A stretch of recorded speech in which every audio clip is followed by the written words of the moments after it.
नमस्कार। इस दिल से के एपिसोड में हम जो युद्ध हो रहा है इज़राइल, अमेरिका और ईरान के बीच, उसकी चर्चा कम करेंगे, क्योंकि उसकी चर्चा हम 3-4 एपिसोड में कर चुके हैं।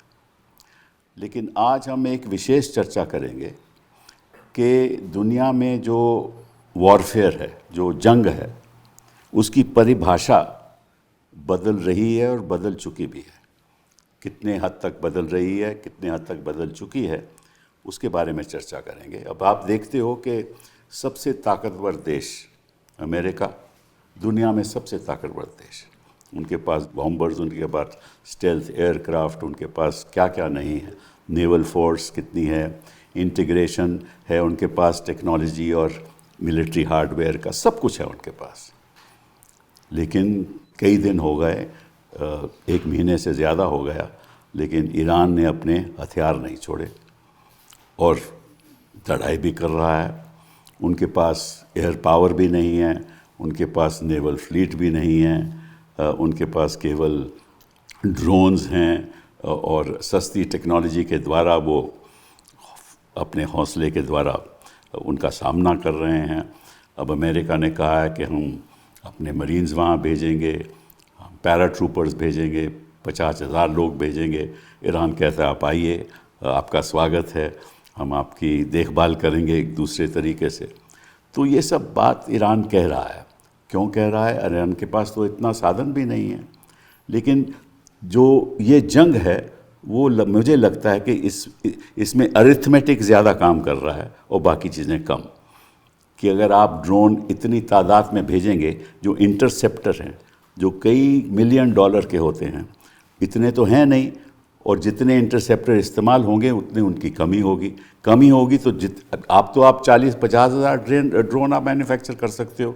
कहाँ करते हो, कहाँ नहीं करते, ये भी अमेरिका को मालूम नहीं, क्योंकि 40% ईरान तो माउंटेनस है, तो उन्हें छिपाई हुई उनकी कैपेबिलिटीज़ हैं और वो तैयार हैं, जनता भी तैयार है।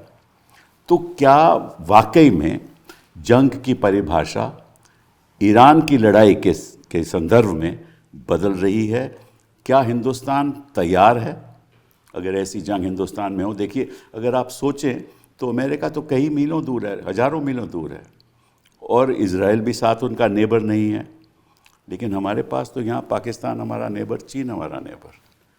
क्या हम तैयार हैं? कितनी हद तक तैयार हैं? अगर हैं तैयार तो कितना और करना चाहिए?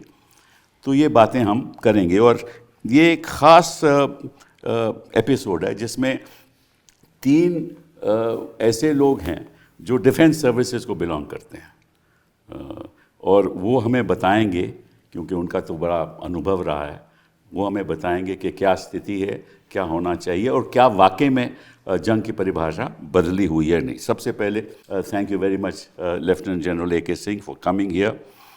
You have commissioned in the 7th Light Cavalry, one of the oldest armored regiments, in June 1973. Early years as a young officer, you commanded the T-55 tanks, I believe, and over time transitioned seamlessly to leading formations equipped with advanced T-90 tanks. और फिर आप professional education आपकी elite institutions में रही, आप बाहर भी पढ़े।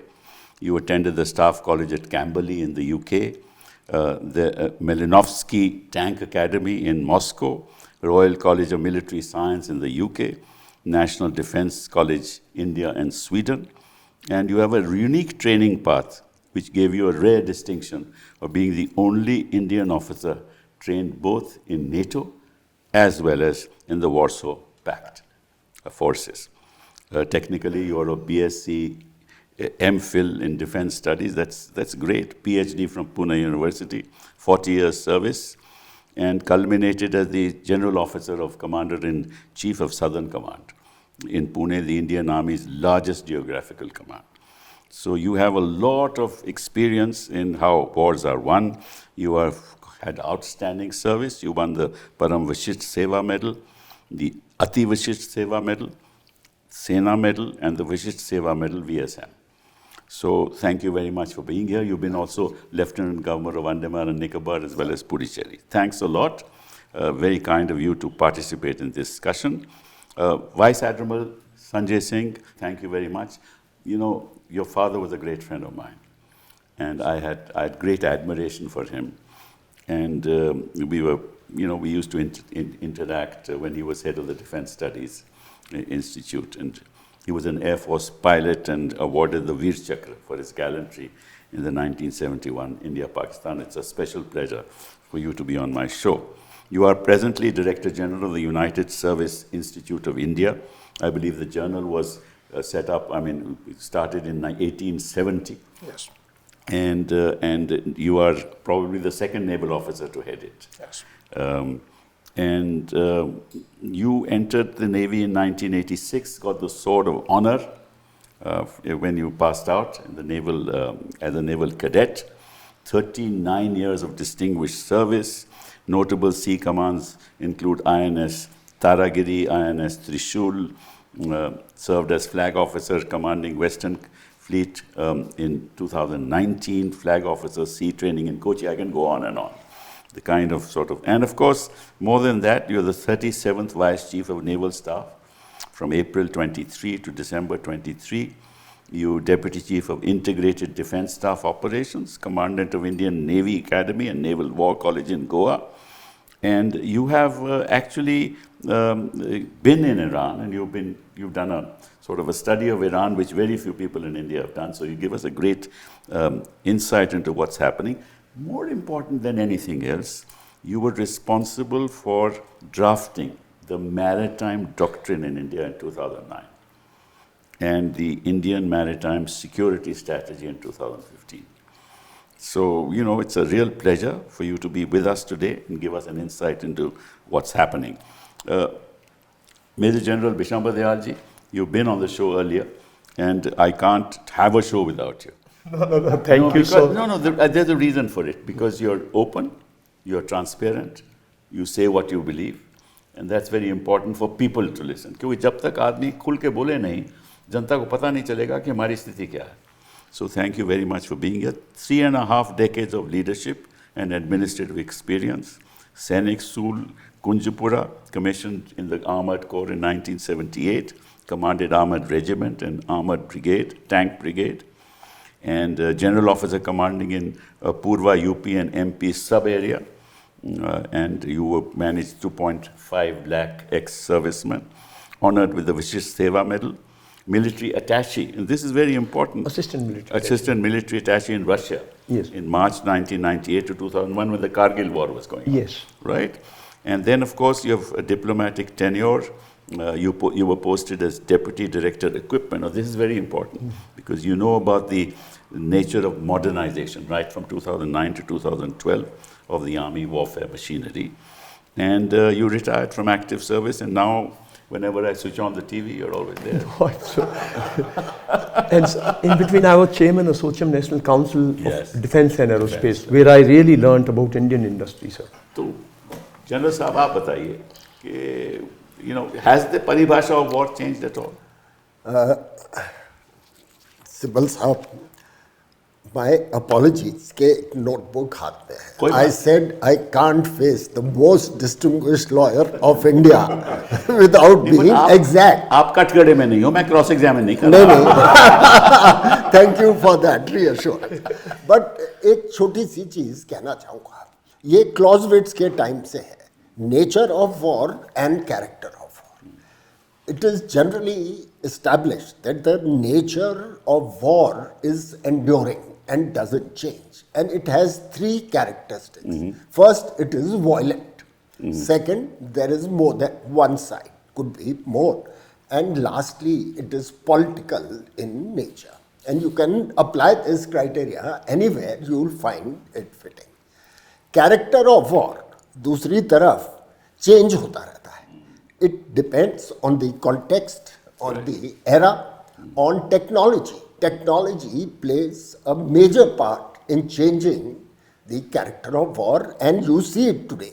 It's the technology that has changed the character of war. तो एक तो ये distinction है. दूसरा मैं कहना चाहूँगा कि while we take lessons from Russia, Ukraine, from Iran, Israel, US war, Our context is slightly peculiar. We have two neighbors, China and Pakistan, who are in strategic cahoots. We have disputed land borders with them. And having a land border contiguous to your possible adversary is a critical aspect. Also, the two are at different levels as adversaries. Pakistan is more or less a low technology power, whereas China, sir, China is looking up to the US as an adversary, That's right. not to India. So we have to cater for these two in India. And मोटे तौर पे हमारा dilemma क्या है आपको बताना चाहूँगा. India believes if we can solve our issues without going to war. But the best guarantee of that is if we are prepared for it. And as far as today's character of war is concerned, we have a very large inventory of legacy weapon system, tanks, artillery, aircraft, naval ships, etc. They require technological upgradation, which is our priority. At the same time, we seem to have missed the early parts of this technology revolution that is going on. And we need to catch up. Robotics, precision weaponry, space, cyber, much is being done, at least what I am aware, and our two panelists will share on that. If I was to sum up, how prepared are we to fulfill our aims and missions on security? I would say we are reasonably well prepared, not optimally prepared. Even America is not optimally prepared. It's always a time race to continue to catch up. But I think what it requires is a combined focus of the government, the armed forces, all stakeholders, and a whole of nation approach. That's my मेरा hope. थोड़ा से इसमें हाँ जी sir, पूछिए. मैं आपके क्योंकि you had a think tank, so maybe I'll request you to elaborate a bit on this. जो मैं समझता हूँ, ईरान की मैं बात करता हूँ कि उनको मालूम था कि उनके ऊपर हमला होगा, क्योंकि निश्चित है उनको मालूम था, क्योंकि 88 में जब इराक वॉर ख़त्म हुई तो उसके बाद वो तैयारी कर रहे थे, और उस तैयारी की वजह से वो 20-30 साल से तैयारी कर रहे थे. उस तैयारी की वजह से today they are in a situation that they are in. तो हमें भी मालूम है कि वॉर तो किसी टाइम भी हो सकती है, तो हमें भी 20-30 साल से तैयारी करनी चाहिए थी. और उन एरियाज़ में, for example take the United States of America, and I am raising this because you had a think tank. When Obama was in power, Obama decided that I will try and integrate military hardware with the Silicon Valley companies, right? And Ash Carter was the defense secretary at that time. And that integration started then. Today what is happening is that the entire Silicon Valley, whether it is Microsoft or it's whatever, all the companies, L&T, so many companies, are fully working with military establishments. In fact, every military operation that is to be done is integrated with software companies providing solutions, right? And solutions which allow you to promptly attack with precision, and integrate satellite imagery with drone capability, with all kinds of other things. Now, we should have thought about this. And you mentioned about the nation, the army, and the government. What about our software technologists? Sir, and our software? If I intervene before Admiral takes on. In 2012-13, I got hold of a book which was presented. It was called Wired for War P.W. Sanger 2009-10 vintage US publication. I read it, I reread it, and I was amazed. I confirm what you are saying. In 2010, America was spending billions and billions of dollars on unarmed vehicles, ground, air, Yes, and yes. sea. Yes. And where were they? All educational institutions, Yes. all labs, all private sector, Silicon Valley. I gave this book to our, God bless him, late CDS, General Bipin Rawat. I marked it and said, take it under you, we are late starters, but we need to take off now. So, your point is valid, we are late starters. I will recommend another book to you called Unit X. Okay. Unit X is by one Indian and one American, who were actually integrating Silicon Valley into the military hardware. They are actually the people working. Right? Unit X was for unit experiment. The X was removed. It became a permanent feature. So I come back to you with the question that I raised. Thank you, sir. Firstly, let me say that I'm privileged to be part of this show in your company and sitting on the correct side of General A.K. Singh, who's been a guru and a mentor for many years. Firstly, I'll endorse what he said, but I'd like to qualify what you brought about of wired for war. So the Western economies, and that includes the Soviet Union and Russia, their model of economic development has emanated from defense into civil. We must understand that when we talk of, look, they had enmeshing the defense industry with the civil industry, because most of the civil development that has taken place in the Western world pre-Second World War and post has emanated from R&D in defense, and the spin-offs of that have gone to the civil sector. Their concept and outlook on war is different from ours. They've had wars of choice. They've been through brutal 2 world wars with no holds barred, absolutely to the last round. They've gone to extreme destruction, something which we in our history only saw in odd times of marauders who are coming from various places. We never reached that level because it was always, let the warrior fight to the warrior. There was always a concept of both just war and just means of war. Jus in bello, jus in bellum was always there for us in a different format. So if we take their example, we may draw some wrong lessons. They have been built, the entire outlook and policy in the history has been oriented more towards warfare as a policy. Ours has been towards deterrence and defense. Right. Our policy has always been create the space of preventing war rather than waging war. So building up the capability to fight war has always been to the level that you prevent the war from happening. That means you raise the cost of victory or you deny it, deterrence by denial or deterrence by punishment. And if it were to break out and deterrence fail, then prosecute the war in a manner that you're able to bring it to a favorable conclusion at the earliest possible, so you can turn around and concentrate back on our national growth. Now, if we were to start adopting the Western outlook and policy, it would invert the way we have done our growth and development since independence.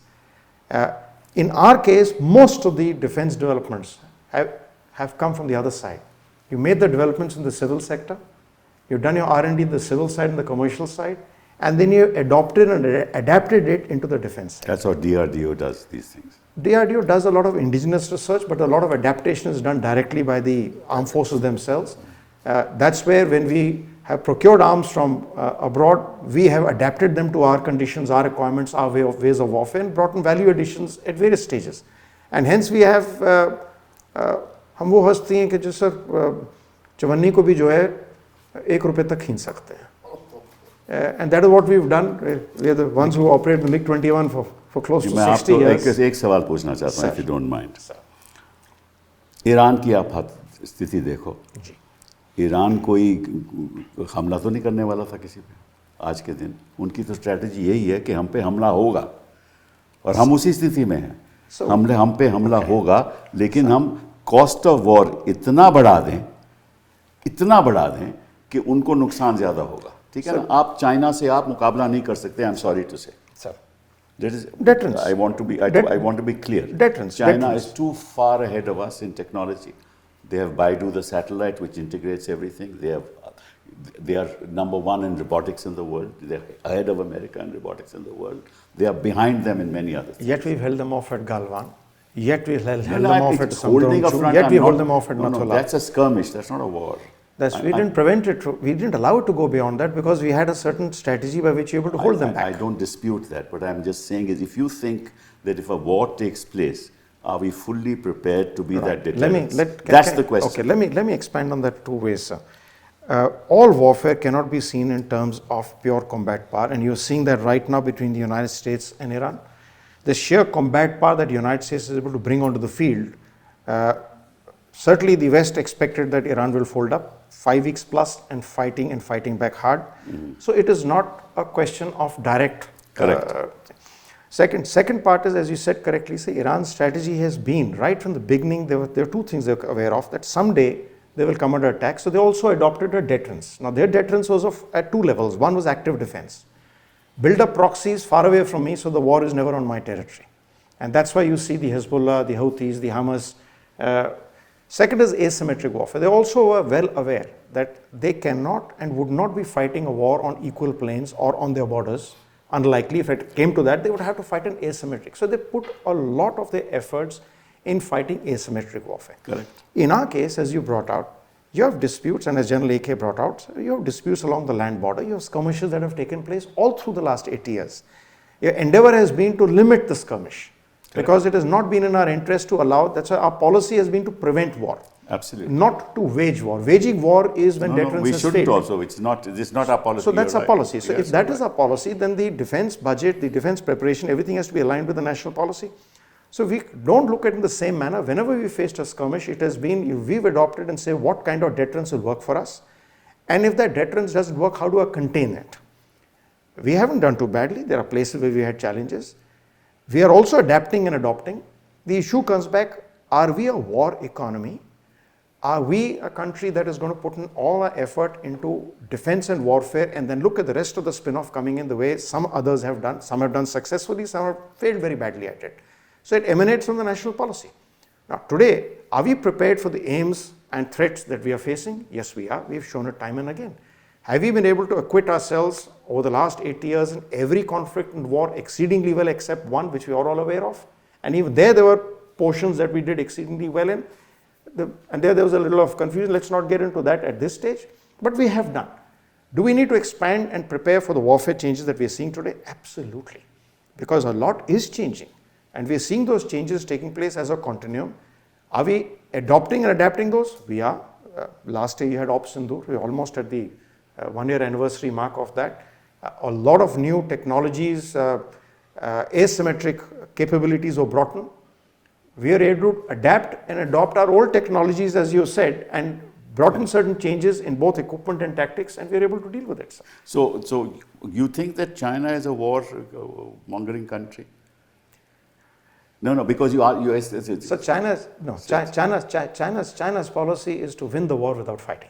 Now you build up your power to such a level that the other person gives up. Besides, that's deterrence according to. Now that's more than deterrence. That's coercive power at a different level. No harm in that. Deterrence is only where you're preventing you don't warfare to take place. But if you're looking at coercive power, then you're building your power asymmetric to such an extent that the other person just falls in line. So the challenge for us, as I said, and I ditto what Admiral has said, is that we are faced with a multi-front situation.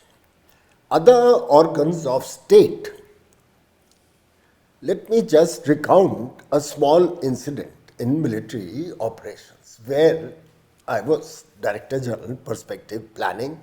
It was 2008-9. And we had put up that we need a government directive to cater for a two-front situation. So a presentation was made, all three services chiefs, everybody was there. And then I took on the podium and I said to the gathering, we are not warmongering. What we are asking for is deterrence as and when this manifests itself 10 years later, Correct. which is today, Correct. more than 10 years. So one of the chiefs, I've named, got up and said, AK, you are talking off your hat. In today's 21st century, one front will be held by diplomacy. And we'll fight one front. So I ignored him. I looked at the NSA, Mr. Menon, and the then Foreign Secretary. And I said, excellent, sir, if we have this assurance, our problems are solved. You know, I remember the classic reply of Mr. Menon. He said, General, diplomacy is the art of possibilities and feasibilities. Assurance is your subject. शंबर जी, इस पे आप जरा, क्योंकि आपने सुन लिया दोनों को, अब बताइए आपकी राय क्या है इसमें? देखिए sir, firstly, thank you very much, and I'm sitting with two of very revered, and Janike has been really, really very revered, and a mentor, friend, philosopher, and you know, I mean, I owe a lot to him, you know, and we all follow him on a lot of issues. And of course, I've been very fond of you in life. Let me tell you, sir, 2-3 things which I fully endorse whatever both of them have said. But I have a little one opinion that, look, warfare is why we fight. We fight because there is a politico-military objective. I'm of the opinion, sir, that the politico-military objectives used to be geographic and they used to be geostrategic objectives. Today, sir, there are no geostrategic visible objectives. Today, the wars are being fought on eco-strategic, conducive objectives, which are not spelled out. America has not spelled out. Nobody spells them out. And the wars are being not fought either for gaining a territory or for increasing your empire. Wars are being fought for issues which are actually till yesterday were part of diplomatic domain, and that diplomatic domain has completely crumbled. So issues which could have been solved with negotiations in say 15-20 years ago have today become real issues which are actually not nowhere to be seen. So warfare, the principles of war, जिस पे लड़ाई लड़ते हैं ना सब principal, वो नहीं बदले सर, वो वही है. आज भी आपको कंसंट्रेट करना पड़ेगा कहीं ना कहीं अपना एफर्ट, आज भी आपको कहीं ना कहीं सरप्राइज देना पड़ेगा. और इसी में जो है आपको ईरान की बहादुरी और ईरान का जो सस्टेनेंस है वो इसी से निकल के आता है. क्या था सर, पहले लोग सोल्जर्स एंड घोड़े कंसंट्रेट करते थे कहीं डिसाइड करने. Then we came to machines, tanks, you know, aircraft. Now we have come to technologies. And technologies in different domains.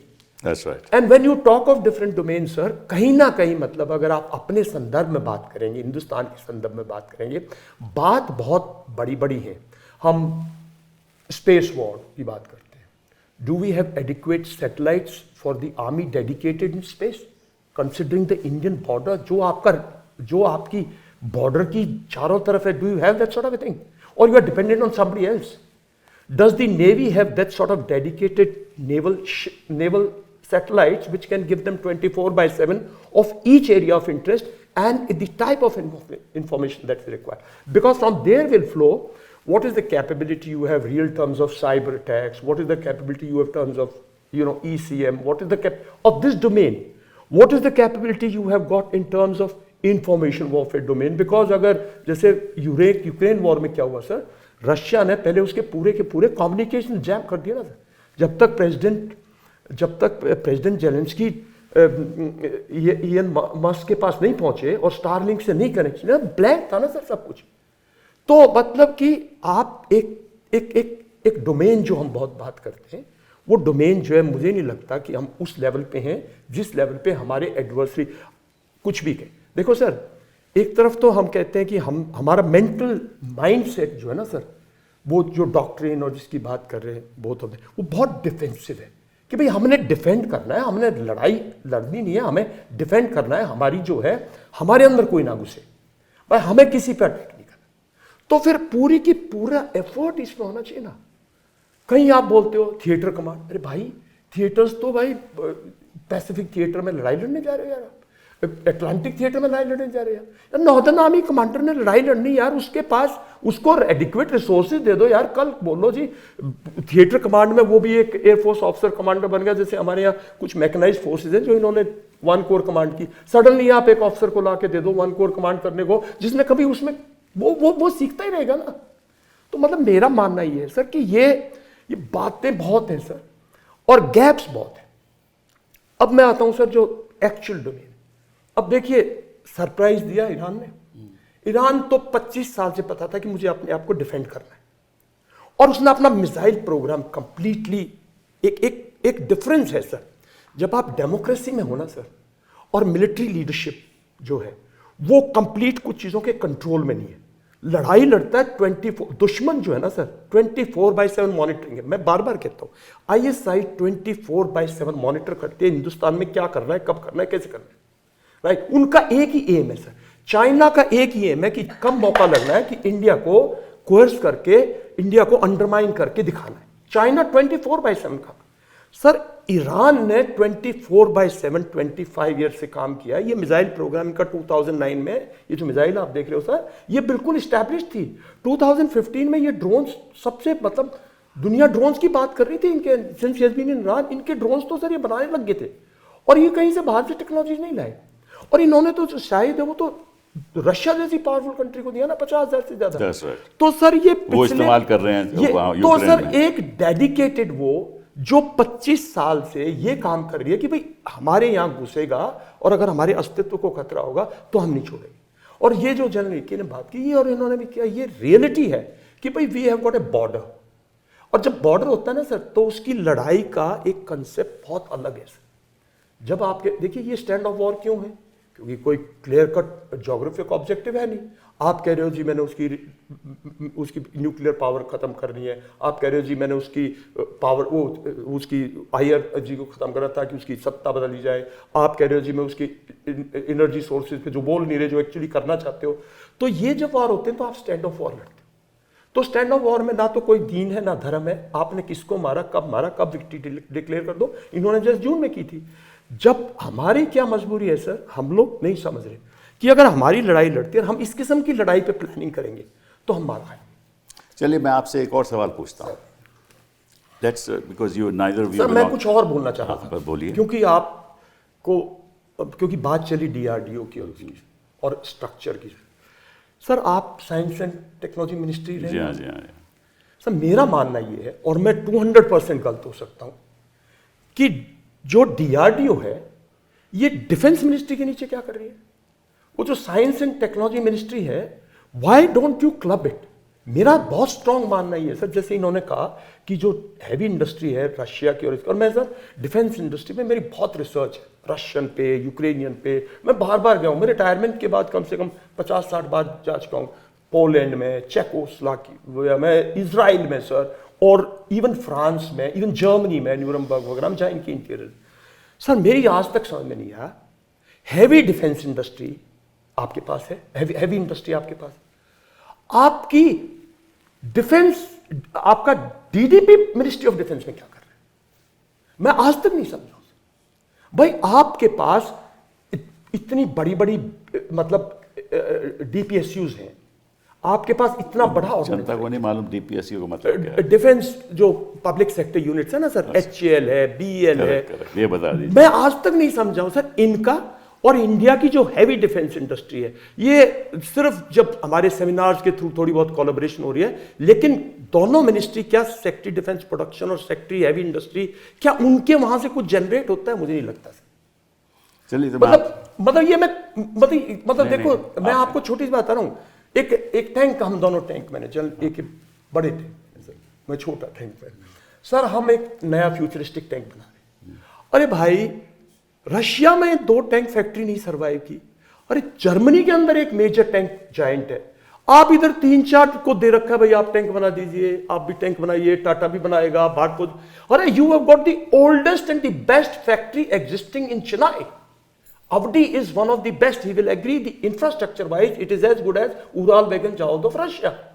अरे भाई एक को दे दो, उधर देखो सर ऑर्डर बुक है, उधर ऑर्डर बुक है, उधर टेक्नोलॉजी है, उसके पास इंफ्रास्ट्रक्चर है, उसके पास भाई अगर PSUs नहीं चला, फ्रीडम नहीं है, नहीं आप दे दो ना, टाटा को, इन बिरला को बोलो, सबको बोलो भाई जिसने पैसा लगाना यहां लगाओ, और उसको बोलो भाई ये हमारी ऑर्डर बुक है, गुरु इसको आप अपग्रेड करते रहिए। दिस इज हाउ फॉरेन में थिंग्स हैव ग्रोन।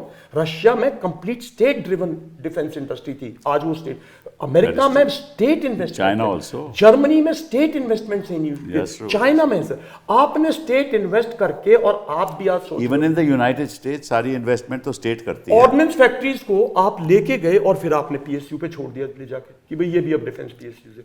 तो मेरे कुछ जनरल जो इश्यूज है ना सर, वो मतलब मॉडर्नाइजेशन में जिस रैपिड मॉडर्नाइजेशन जो होनी चाहिए, जो आपको चाहिए अमेरिका, मैं ये मानने को तैयार नहीं हूं कि चाइना जो आप बोल रहे हो चाइना बहुत सुपीरियर है, हम उसको भूल जाए, मतलब मैं मानने को तैयार नहीं, बिकॉज 36 का आंकड़ा उससे है। और मैं ये कहता हूं अगर 36 का आंकड़ा उससे है तो चाइना तो Pakistan is just two state, मेरा मानना है।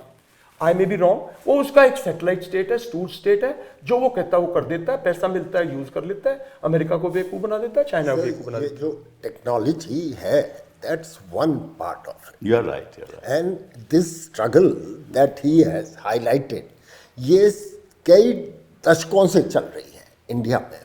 It is not just defense. In defense, the manifestation is clear when there is a crisis. तो आज भी टैंक नहीं बना पा रहे. But there are other things equally important which we need to take note of. First is connotation of victory has changed. चाहे आप आज ईरान की क्या विक्ट्री मानी जाएगी, अगर वो स्टेटस को सरवाइव कर जाते हैं, they'll be victorious. That's correct. So same when we talk of Pakistan or we talk of China, as the Admiral rightly said, China को हमने हावी नहीं होने दिया बॉर्डर पे, okay? And the gauntlet that was thrown to China was, you want to escalate, we are ready. May not be, but at least that was the message. So connotation of victory is either survival or just status quo. I'll take you to Op Sindoor. Op Sindoor में हमें मालूम है कि India performed exceptionally well against Pakistan. But Pakistan has also claimed victory. Domestic audience के लिए किस purpose से? उनका मानना है कि स्टेटस को रह गया, इसके बाद things are back to where they were. So they are also claiming victory. So we have to this I state understand. ground. But let me ask you a simple question. None of you are from the Air Force. Now our squadron requirement is 42 squadron. That's right, sir. We have 26. No. We don't have a fifth generation. Let's see the facts. No, we don't have a fifth generation aircraft. Right. Your Rafale is a 4.5 generation aircraft. Russia is not giving you a fifth generation aircraft. America, your greatest friend, ab ki baar Trump sarkar, is not giving you the fifth generation aircraft. Right. Now, in any warfare, I mean, not that Air Force has a very important role to play. That's right. Right. Now you say that no, we are ready for deterrence. What deterrence are we talking about? I'm just putting this question just to say that, please. Firstly, I have a slight variation with General Visham. Yeah, sure. That's why we have the discussion. Because you know, because there's a slight contradiction in terms. In some places we say we need state investment, we need state control, but that's exactly what DPSUs are. But yet, on the other hand, we say that we need to privatize because they're not performing to the same level. You have four shipyards, which are defense public sector units. Today, they are producing and delivering close to world average. Good. Not at, close to. That's good. We brought the timelines down. Some of the difficulties there still are because many of the equipment are still not Indian indigenous. So when you have to keep adapting, that also takes time because you need Always. to get so many people. But today, that's what we are doing. We invested in it for that period of time, the same DPSUs.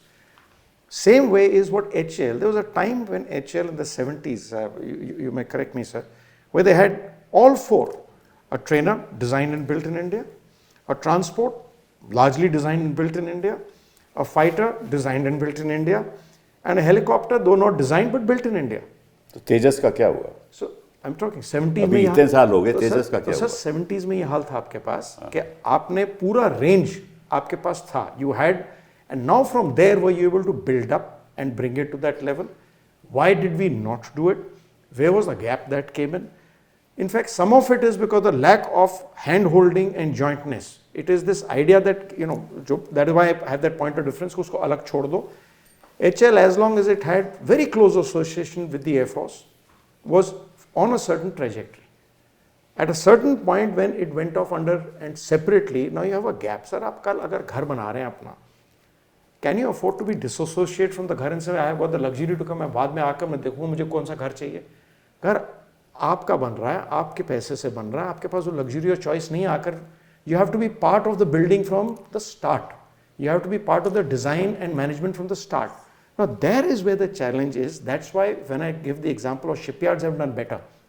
Because the integration and joint management of the Navy and the shipyard has been far more symbiotic and synergetic than otherwise. So if you want to raise your defense industry, I would say it's the other way around. You need to have exactly what Jan Leke said, the fusion.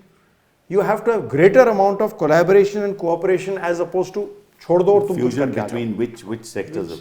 I'd like to know. Between the armed forces firstly And the defense industry. Yes. So you can't afford to say MOD से निकाल दो because आपका जितना Therefore है वो भी that चला both- जाएगा. Why are we not trusting Science and Technology Ministry? I'm talking of fusion. Yes, sir. Why are you not trusting heavy industry? He's Indian. Bishop, Why are the defense? It's not a matter of trust. It is a No, matter of project. what I'm saying is, no, let's see. See, since 2018-19, we had placed an order on Avdi for 400 odd tanks. And I don't want to speak how many they have delivered. I don't want to speak about it. It's painful. He will be painful. चलिए. So why? Because Let me say- dynamism has to be And changed. May I just interject on please, one point please. here? So the Navy was the first that went down the privatization route and private shipyards. We led the change to say go private. All of those private shipyards couldn't deliver. And No, we- they won't. we could- Private shipyards will not sir, deliver we- till you we got integrate. set back. No, now they're coming up of age. We got set back by 10 years. Yes, yes. But there was a spin-off. In the push to privatize, the public sector shipyards underwent reforms and transformation. Sir, good. let To a me- stage where private shipyard was saying, please give us some private nomination, shipyard we by can't itself compete will with not them. do. But let See, me- privatization will by itself in defense in particular will Sir, not give you let results. me confirm Yes. that the Navy has got it the best out of our three services. Yes. They integrated. I'll give you, he's talking of Avdi, right? They now have a board on top. There are great experts who are available. What they have put is some XYZ जिसको favor करना था वो. यही तो problem है. But the one word which I think is not just related to armed forces, is related to our DNA. We don't have accountability. मैं जब army headquarter छोड़ के वन कोर जा रहा था, तो then defense minister called me. And since I was director general perspective planning, so पूरा procurement वगैरह आर्मी का मैं देखता था.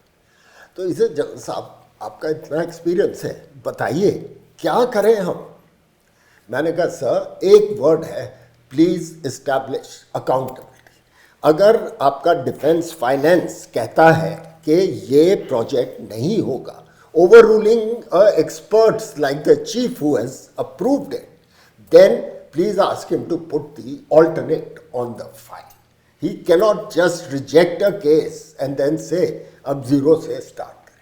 सो अकाउंटेबिलिटी हमारे देश में And too much political interference, I'm sorry to say. Sir, no, Sorry to say. So I'll take us. I won't venture to comment on that, but let me put a more technical issue. The ecosystem looks at process. Accountability is there, but accountability under a different definition. Accountability in our ecosystem is audit trail. Have you followed the correct process? Whether it is 1 rupee or 10,000 rupees, our belief somehow is, I'm willing to spend 10,000 rupees to audit 1 rupee. We are That's right. not looking at the product, Right. at the cost benefit. Right. So somehow over a period of time, perhaps this is a legacy which goes back from the Mansabdari days, even pre-independence time in the colonial era, that the thought process is I have to establish an audit and an audit trail. I must follow the process. The process is more important than the product, because the people who are following the process when it was designed from the Mansabdari days were not interested in the product that somebody else was looking at. He said, तुम्हारा काम है process follow करो. सही बात. Now that has reached a level today that we are still pursuing the process. The process has to be perfect. So the perfect figure that you have is a 0. अब इतनी perfection आप ढूंढोगे तो process will result in no product. Now unless, as General AK brought out, the accountability has to shift from observing the process Today, every accountability, and so You're absolutely right. You're a senior lawyer, you know, it Entirely says, did agree. you follow the process? I'll come It should back shift to say, did you deliver the product? So I'll come back to the issue. See, when we are talking in terms that we should be, we are defensive basically. Our doctrine is defensive. Mentally we are defensive and we want to deny war. If you have to deny war, firstly you got to deny the airspace today. And then you think of dominating the airspace. No. Are we prepared air defense wise except S-400 and QRSAM and Akash? Are we in that league?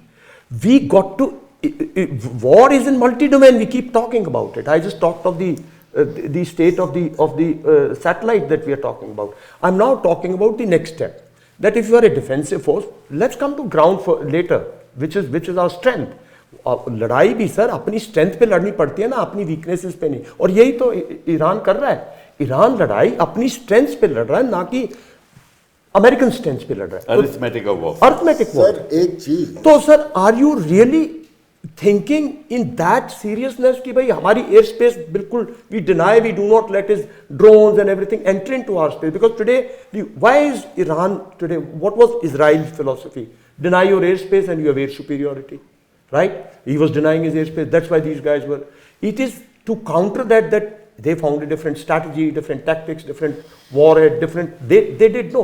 So what I'm saying is that in our case, the fundamentals that we are basically not we are not an aggressive country. हम किसी की जमीन लेना नहीं चाहते, ना हमारी सोच है, ना हमारी ऐसी, ना हमारी आगे होने वाली है. We just want to defend our country. We are not even thinking कि जो हमारा lost है उसको कैसे लेना है. Believe you me, कोई किसी की don't go by political statement. वो don't go by political statement. मतलब कोई ऐसी स्ट्रेटजी नहीं है long term. Sir air defence की बात की, मैंने आपसे पूछा. हाँ, it's one of the most critical things. That's right. That's why I raised the issue. Till end of last century, our air defense, at least in the army, was running far ahead of all other verticals. Neighbors. Therefore, we took a conscious decision. We means the organization. कि इनको अब थोड़ा slow करें and let's catch up the others. We, I am afraid, could not visualize the kind of war that we will face. That's correct. That's correct. Yet, having said that, one arm that has performed very creditably in this Op Sindoor was our air defense and EW combined. I think they produce the kind of defensive, if not a shield, a cover. And this is going to play up more and more. Unfortunately, our best systems are imported. This is the other problem. And aged. Yeah, they are aging. Yes. And so today, we are signing contracts with Russia for S-400. That we'll get. That we'll get, and that's a fantastic, almost the best system in the world. The Navy, which runs 2 aircraft carriers, if I just shift this to the Navy and the admiral's views, there are 2-3 great debates. The third submarine has just been launched, right? So 2-3 great debates going on. Inter-service and intra-service priorities. Navy has got 2 aircraft carriers. There is a large section that feels that a 3rd aircraft carrier is required because one will be on rest and refit maintenance and you need for 2 seaboards. Some of us believe that the aircraft carrier is so costly that our focus will shift to protecting that carrier rather than the tasks which can today be done through drones, through long-range ballistic missiles, through long-range aircraft.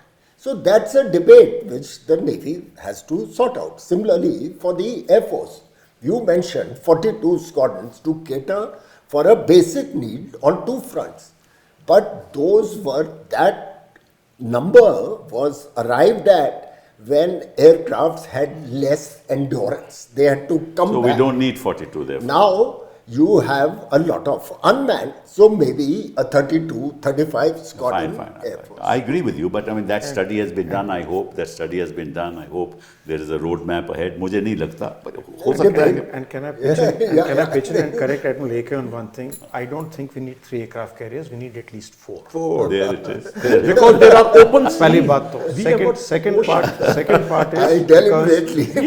I'm saying I don't need 3. We need 4, and 4 I'm being I was conservative. also on that. And 4 I'm saying conservative. Conservative. Conservative 4. Second thing, sir, ये is तो आप you talk of कहोगे air कि defense. you are No. You look नहीं, at मैं No, वैसे so I'm Look at joint. the- I'm United Service Institute. Well said. And I've been Deputy Chief Joint Operations.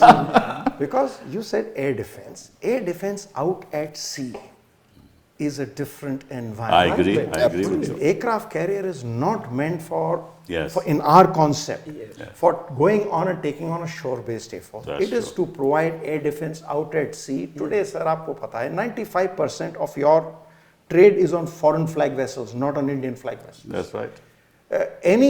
One bunch of pirates on a dhow can go and target them. You can have drones out there who can Yes, target them, absolutely, which can fly 2,000 kilometers. So that is so that's why I thought, let me just interject Aircraft back to my guru and carriers, say, US तीन बहुत कम है sir. US aircraft carriers around there, and Iran knows that it's around there, have we but they are ready taken- to. They are ready to deal with it. So, the second part, now that I've disagreed with my guru, let me agree also that yes, you can do more with less if it is integrated, and that is the basic reason for jointness. I completely subscribe to General Bishambar's views on where he's looking at theaterization. I totally agree. I myself have been a proponent that we need to look at jointness first. Yes, absolutely. Get the structures, get the systems and processes. The minute you get the systems and processes, then your efficiency builds up. Then you're not looking at that every segment I need to man every kilometer of the border. No. I'm able to, by synergizing. That's correct. I'm That's able why to they get talk better of value. UAVs, loitering munitions, artificial intelligence, targeting and autonomy, And a lot electronic of- warfare, cyber operations, resilient Multi-domain network operations. systems, And multi-domain and operations. a lot of this is not only there, we saw evidence of it last year in Op Sindoor. If you are happy It's with there. Operation Sindoor, I have no further So questions. it's like On this. some- I think Sir, that it's like, On sir, let me this is put some just a- aspects. yes, sir, sorry. No, no. Let me put it like this, sir. Any military man is never happy, he wants more. because you're catering for a worse situation. Yeah, that's right. You have don't to rest think and ahead. say You have to something think went ahead. off well. You're always looking at, okay, I have learned lessons, the enemy will also learn even more lessons. So Yeah. you can't rest on what a situation it is. A crisis came, sudden point came, we prevailed, we had the capability to adapt. And let's also not think that this year we're in the same level of capability as last year, neither is the adversary. So constantly, as General Bishambar said, it's a 24/7, and in that 24/7, if I may just sum this up, the final equation is a multiplication of your force into your strategy stroke tactics. If you have enough force, I don't need very much of strategy and tactics. Go the United States way, wham bam, full attritional force. That war, as So, done which suit also us. hasn't worked. Yeah. So there If are- your force is lower, then you have to. then you need to bring in greater elements of strategy and tactics. And part of the strategy also is your technical strategy, your technical tactics, and bringing in Adaptation. what kind of war and what kind of terrain. That intermix will never be the same across two places and two times. That's Sir, correct. there are Yes. just three other issues I wanted to raise. First is whenever we undertake operations, either suo motu or imposed on us, we should have clarity on Yes. the end state and conflict termination. Correct. The problem in the US-Iran war is US and Israel went to war on some basic assumptions which proved wrong. That's And now they don't have an exit strategy. One. In our case, I'm not sure Israel's assumptions are wrong. Israel probably I think Israel probably was very aware of what they're doing. in the larger context they wanted to draw. The second thing is endurance. So far, all wars that we have fought have been short and swift. Okay, sir? The world statistics suggest that the wars are lingering on, not just by your factors, but external factors that come into play. Our endurance, I won't quantify, I'm sure things have improved, is something that we need to look at seriously. 2-3 points. One is our stock holding levels. There is a 30-30 concept which translates to 120 days of war, but no country can afford to have that much of stocks because you don't turn them over with training wastage, and that's a dead loss. So a dynamic thing. Second is surge capability. We have very little surge capability. It's being established, especially ammunition. And third is that our critical equipment and ammunition, at least in the Air Force and Army, is of foreign origin. That's the problem. And that's a worrying factor if it comes, because alliances and preferences keep changing. And we don't know We've how. seen that happen in the recent past. That's right. So this endurance. And the third thing I wanted to raise, which is that he has mentioned it, the Admiral, that we haven't fought the bloody war that is being seen today in Ukraine. Millions of casualties. World War, Russia, Battle of Stalingrad, 2 million dead, sir. Battle of Leningrad, 3 million dead. So our public has got used to war being a TV sport, which the militaries fight, and expectancy or that we will prevail. So we had one aircraft down, it created a different sense. I think the public has to be prepared that if there is a real war, there will be casualties. We have to. No doubt about it. So I was talking of strengths and weaknesses, right? So I talked of weakness in the air defense, which is very critical for a denial of airspace. Now I'm talking about a very critical issue from the Iran war. Iran war has proved that if it is sustaining today, despite all top leadership lost, sab mar gaye, koi nahi bacha, because of a highly trained IRGC. Kuch bhi ko, from outside, whatever it may be, you say terrorist, this, that, but for the Iranians, but for the nation, that IRGC, that means your human resources angle, when it comes, that's why I was saying I'll come down to the ground battle later, third one, right? I've not gone to the sea at present. So he dwelt 4 or 5. He did. So what I'm saying is, sir, ours is a border management also. Our clashes will take on border. If this standoff war which America is fighting, if we think this is the way India and the future may will fight like this, I don't think there'd be any result. I don't think there'll be just like Op Sindoor. He will claim, you will claim. His DGMO chodo. Did the chief come for a negotiation? Did you bring his prime minister to a negotiating table? I'm of the opinion, at the end of every war, if there is not a negotiating table where terms and conditions are really laid A, B, C, D, then you've not concluded any war the way it should be concluded. If that has to happen, sir, the basic thing in mountains and basic thing with Pakistan is you need a different policy on manpower, not like what you've come out with the so-called, Agniveer. Believe you me, sir, it is, I mean, Janleke can comment, however technological you will be. I first started that today technology is being concentrated in different domains. But in a case like ours, context like ours, manpower, where there will be ultimate weapon is your strength, and your strength has been your men, your people to fight, your infantry to fight, your armor to fight. That cannot be done with a thing like Agniveer. That's my. I'll take a slight departure from that, sir. Let's remember, in the decade of war, today we are saying it's not an era of war. We are seeing it everywhere else, fortunately not for us, but the 1960s was the era of war. From 62 to 72, we saw 3.5 wars. What was the average service of our men in those times? 5 to 7 years each. Your color service literally till mid-70s was only 7 years.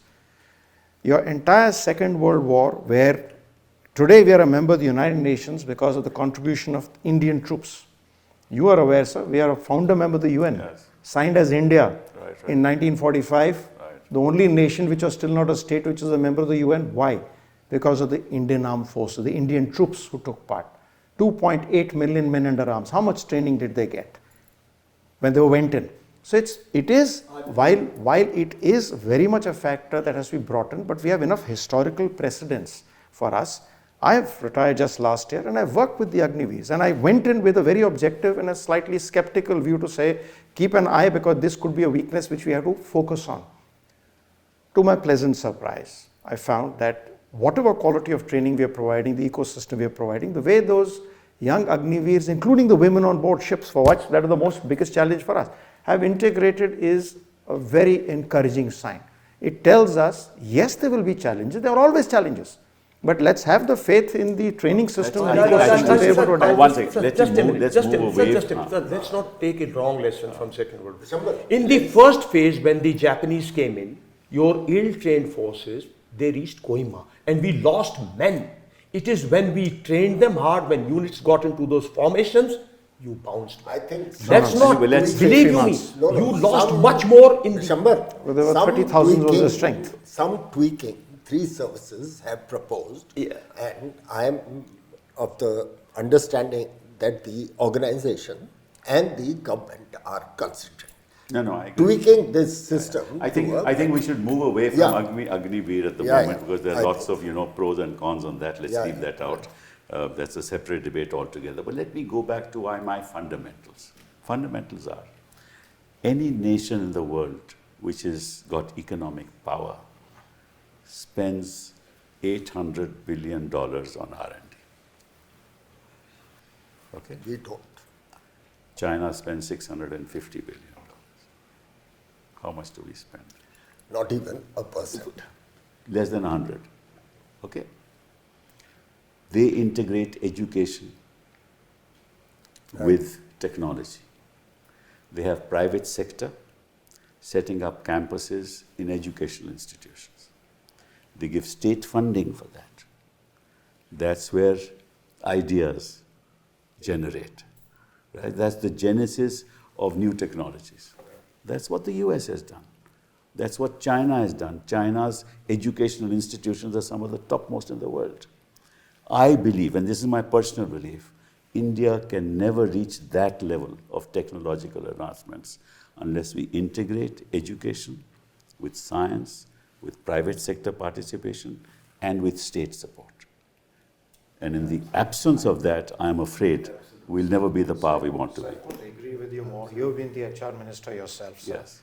And you would have seen it at first close quarters. In 2010, if I remember, the Planning Commission had said India needs 1,000 universities and 50,000 colleges. Yes.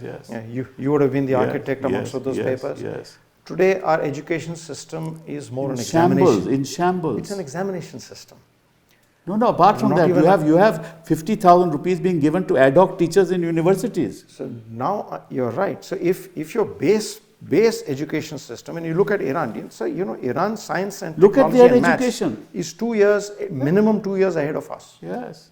What we teach in our class 10, they teach in class 8. So I have been, after coming out of Andaman, teaching at Jindal Global University for 7 it's years. fine university. Now I teach at IIM, some other universities. And let me say, while there is an increased concern to learn about security and defense, because my thing was super subscribed, but the integration which the Admiral talked of, you talked of, is just not It's missing. there. All Missing. it means is they come for recruitment later, that's it. This is the There real are far too problem in many India. tables handling far too many things like procurement. And that is something possibly, sir, you could tell us why it has gone that way, because you brought in reforms in the... No, because nobody's interested in education. There is no The only interest this country is in winning elections. I'm sorry to say. I'm saying it openly. See, the nation needs to be Atmanirbhar.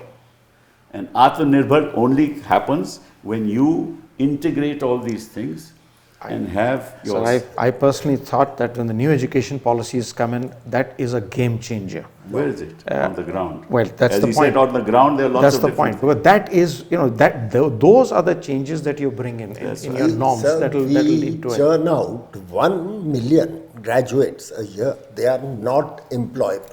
Yeah. Because it's just a stamp to This get is what it that. is. So we don't talk about this. This is at the heart of being a technologically strong country which Sir, can match any attack on I us. just want to raise one issue.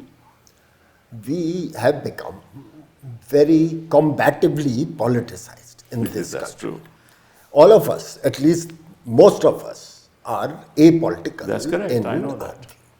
And therefore, the country should ensure that the core values of its armed forces, Remains. in specific, being apolitical, being secular, and being professional. So at this remain. point in time, with that, I want to close this discussion because that's the heart of the problem. Thank you very much. Thank you, sir. Thank you, sir.